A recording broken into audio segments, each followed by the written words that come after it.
And Major Garrett is in Minneapolis, Minnesota, after traveling with the candidate yesterday. And Major, I know you were at that rally last night in Wisconsin. So what did you make of that public service announcement Trump directed at early voters? Well, it's audacious for sure, and it's, in that respect, pure Trump. He's telling people, hey, look, if you've already voted for Hillary, but you're having second thoughts, you're having deep-seated doubts, my goodness, your state allows you to withdraw that early vote and cast another one. Cast one for me. Be with the winner. So it's part of Trump's campaign to say, look, I feel that I'm surging in the polls. If you want to be with the winner, be with me. And if you've already cast your vote, no hard feelings, just go withdraw it and put one in for me. It's probably not going to be very effective, but it does add a little sizzle to this Trump stake, which right now does appear to have a surging and momentum-like quality behind it, one that the Trump campaign feels better and better about with each passing day. Which perhaps explains why he was in Wisconsin to begin with. Again, where the speech was delivered, a state in which Donald Trump trails Clinton, according to the Real Clear Politics average, by about 6 points. And yet, your reporting suggests that within the Trump campaign itself, there is something of a new math. That's exactly right, and it's worth taking seriously.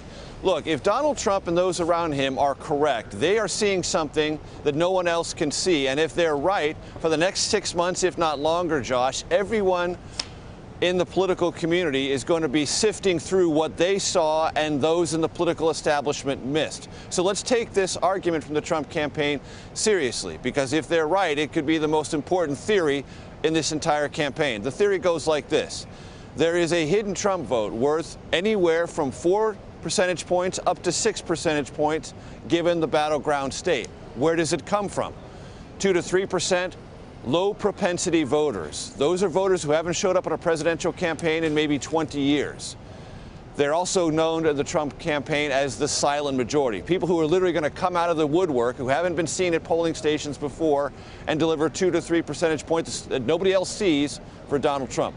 Another 1%, Republicans who have been distant from Trump, alienated by Trump, reluctant, even opposed to Trump, coming home in the closing days. And they also believe there is another 1%, which might be in the mystical category, of those who have always thought that it would be cool to vote for Trump but never thought he could win.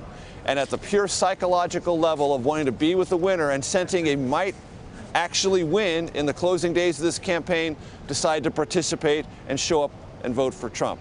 Now, this is all things they see that nobody else sees. So when they look at a state like Wisconsin or Michigan or Pennsylvania where they're down 5 or 6, hey, you throw in the new math, it's break even, neck and neck, a competitive state. That's why Trump is going there. And they already look at places like Ohio, Florida, North Carolina, and Iowa that are tied in the polls as essentially, if not completely, won. So this is the Trump unified theory about this race, the electoral map, and Trump's schedule. And again, if he's right and he wins, it will be this theory that will have been decisive. And if he's wrong, guess what? Nobody cares. He was wrong, he blew the math, and Hillary Clinton's elected the next president of the United States because she did it the more traditional way. But nothing about Trump's approach to this race or this campaign has been traditional.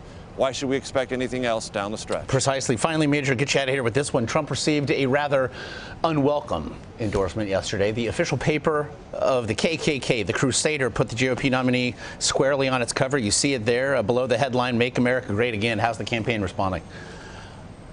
Well, the campaign calls it repulsive, doesn't want this endorsement, but there's one thing that Donald Trump could do that would make that message vividly clear, Josh. He could use the 2 most powerful social media platforms he has used to communicate his most important messages throughout this campaign, Facebook and Twitter, to denounce this endorsement and distance himself from it utterly. So far, he hasn't done that. Major Garrett in Minneapolis, Minnesota, on the road for us. We do appreciate the time.